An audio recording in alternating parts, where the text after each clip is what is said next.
Nous pas rendre nous compte, en fait, au fond, qui quantité de l'énergie, ça a besoin de demander certaines du monde pour juste montrer que ça va bien.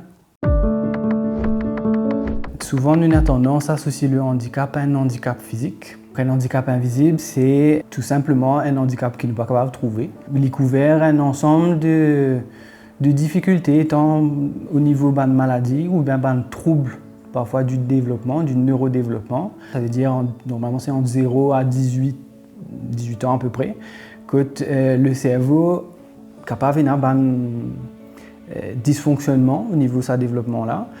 Nous retrouvons dans le trouble du spectre autistique, par exemple, dans la déficience intellectuelle, un trouble de déficit de l'attention, avec ou sans hyperactivité.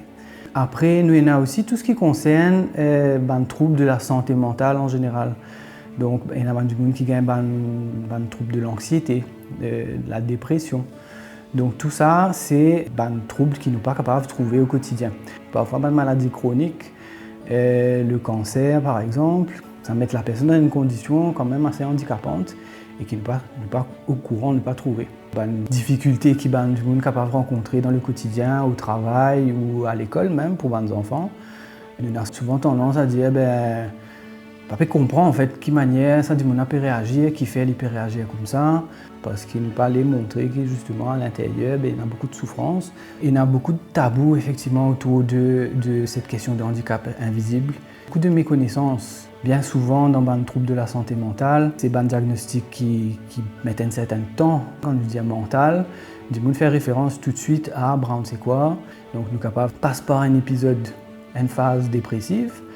Mais ça ne veut pas dire qu'il n'est pas capable de sortir là-dedans. Ce n'est pas une affaire qui est un tabou, il ne faut pas nous gagner honte. Nous ne sommes pas nés forcément avec un handicap. Nous sommes capables de développer par la suite.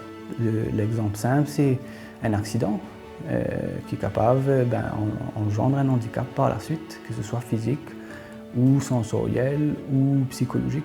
Nous bien connaissons qu'il n'est pas tout seul et qu'il y a toujours un monde vers qui nous sommes capables de tourner pour le rôle de l'aide. Changer de regard sur le monde, sur les personnes qui entourent eux, c'est gagner un regard bienveillant et respectueux de la personne.